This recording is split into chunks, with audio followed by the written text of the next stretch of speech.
Sælar. Í þessu erindi þá vildum við Jóna kannski rekja svolítið þróun göngudeilda á sviði kynfræða með nokkrum dæmum frá löndunum svona í kringum okkur, þessi lönd sem við erum að bera okkur saman við.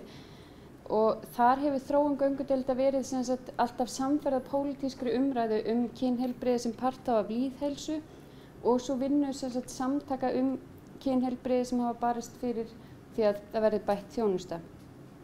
Auk þess hefur líka aukin vísindaleg þekking okkar á kynhegðun mannsins sem stutt á vitund almennings og stjórnvalda að við þurfum að huga að kynheilbrigði ekki síður öðrum þáttum heilbrigðis. Við ákveðum að taka dæmi þróun göngudeilda frá Norðurlöndunum og Bretlandi og ástæðan fyrir þessu er að þróunin hefur verið hæg á Norðurlöndunum annars staðar en í Danmörku og í Bretlandi er þjónustan bara almennt veitt á öðrum þjónustustigum heldur en á Norðurlöndunum. Það er því bara svona áhugavert að bera þetta saman að þetta er sitt megin við okkur. Við völdum að fjalla þróun göngudeilda þar sem að nú er staðan þannig á Landspítalanum að það vinna 2 hjúkrunarfræðingar hérna og það gefur okkur vonum að það verði þá hægt að þróa hérna göngudeild. 2 hjúkrunarfræðingar og kynfræðingar? Já, og kynfræðingar á sviði sem sagt kynfræða. Hér má líka undirstrika að þessi vika kynlífs hefur þeim markmið að fræða og þjálfa starfsfólkið og stuðla því að aðstandendum og sjúklingum verði veitt ráðgjöf á þessu sviði. Þannig að það er svona kannski komin eitthvað vísir að því að það verði eitthvað framhald ef þetta fá að þróast. Það var mér bara á klökkan? Jú, það var eitthvað. Takk. Bara... Og svo er afturslæðan góða sem ég sá áðan, en þá er ég búin að feilrita þetta tvennt. Og þetta kannski snýst þá aðalega það sem að göngudeildir hafa sem sitt markmið. Og næsta.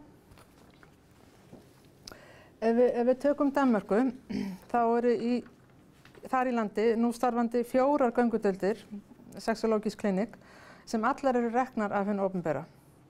Svo fyrsta var opnuð 1986, síðan liður heil 20 ár þar til svo næsta var stofnuð, en síðan hafa 2 bæst við bara á síðustu árum. Þar starfa yfirleitt þverfagleg teymi og 2 þeirra eru í samstarfi við háskóla að mennta fólk í þessum fræðum líka. Og alla göngudeildirnar eru einingar innan sjúkrahúsa. Næsta. Í Kaupmannahöfn, ef við tökum það fyrst, þar er staðsett stærsta og elsta göngudeildin í Skandinavíu.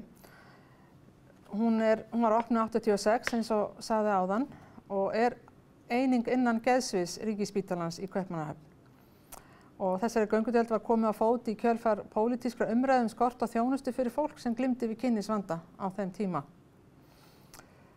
Og það er fróðlegt að segja það á Íslandi, þá var tíma svona kynlífsgöngudeild, ráðgjafagöngudeild á heilsuverndarstöðinni. En það var bara í stuttan tíma. En tilgangur Kaupmannahafnardeildarinnar er að veita kynlífsráðgjöf meðferð og fræða og stunda rannsóknir á þessu sviði. Upphaflega átti að setja á fót 2 aðrar göngudeildir, en svo var það ekki. Í dag starfa 14 manns í fullri vinnu á þessari göngudeild og auk þess eru þar 10 manns í hlutastarfi.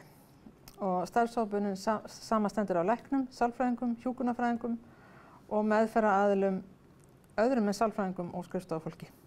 Og öll mál sem fá þjónustu á göngudeildinni eru unnin þverfaglega. Hún sinnir almennum kynlífsvanda, kynáttunarvanda og gerendum kynferðisofbeldis. Og göngudeildin tekur aðeins við tilvísunum frá læknum og það er samkvæmt dönskum lögum. Og þjónusta göngudeildarinnar er án endurgjalds.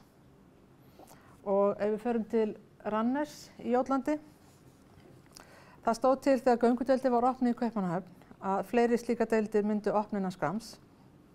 En eins og ég sagði að það liði 20 ár áður næsta deild var opnuð og sú deild var upphaflega partur af kvennadeild sjúkrahússins í Randers. En er nú sérstök deild innan kvennasviðs. Og göngudeildin er því partur af sómatíska sviði spítalans en ekki geðsviðs eins og í Kaupmannahöfn og er rekin í sér húsnæði. Og á göngudeildinni þarna vinna 10 manns, læknar, meðferðaraðilar, hjúkrunarfræðingar, 1 sálfræðingur og aðeins sálfræðingurinn og ritarinn er í fullri vinnu, allir aðrir eru í hlutastarfi.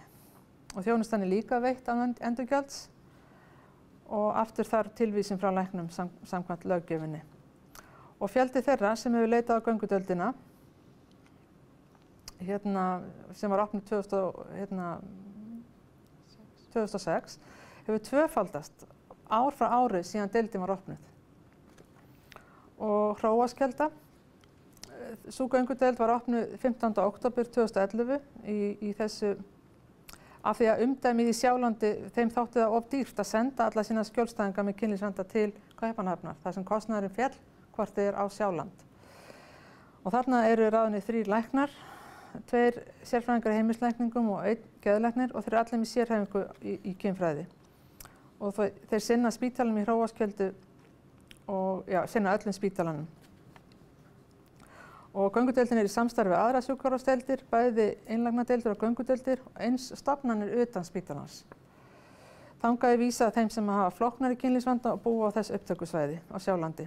Og með flóknari kynlífsvanda er átt við að til staðar séu til dæmis flóknar mismunagreiningar af ýmsu tagi, alvarlegir fylgisjúkdómar og eða aukaverkanir lyfjameðferðar eða að hefðbundin kynlífsráðgjöf meðferð hafi ekki skilað tilætluðum árangri.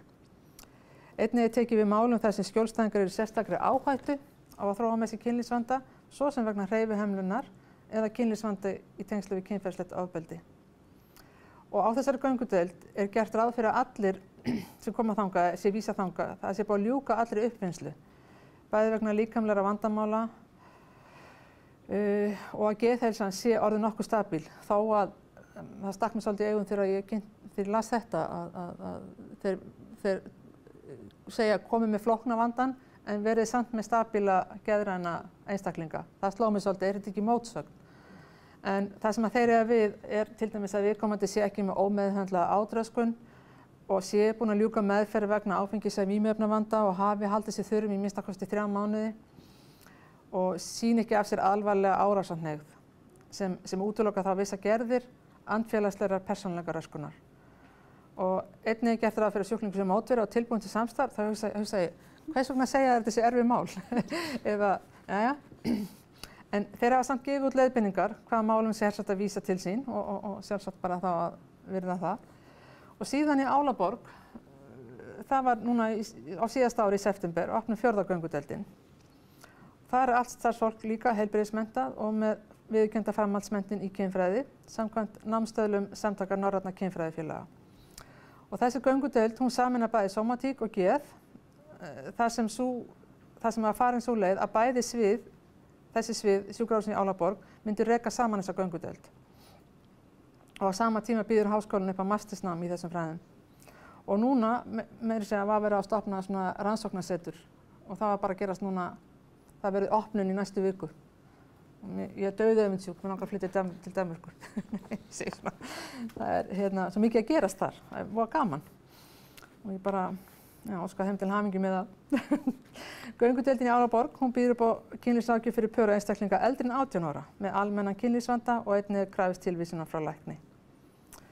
Það er byrjað á inntökuviðtali og eftir það er tekin ákvörðun framhaldið. Og hún sinnir einnig kynlífsvanda vegna sjúkdóma og eða meðferðar, svo sem vegna geisla, aðgerða eða lyfjameðferðar. Hún sinnir ekki einstaklingum sem eru þegar í samtalsmeðferð annars staðar eða eru með virkan áfengis- og vímuefnavanda. Þeir sinna ekki kynferðisofbeldi og heldur ekki þolendum né gerendum og heldur ekki þeim sem eru í kynleiðréttingarferli eða með kynáttunarvanda. Það er aðeins gert í Kaupmannahöfn. Þannig að það er svona ásýsta ákveðin sérhæfing en ég myndi segja að þetta verkefni sem við erum að ræða hér og er tilefni af viku kynlífs, það rímar pínlítið við eins og göngudeildin í Álaborg, heyrist mér, er að vinna. Þá komum við að þér, Áslaug mín. Þá mútu setja nýja slæði.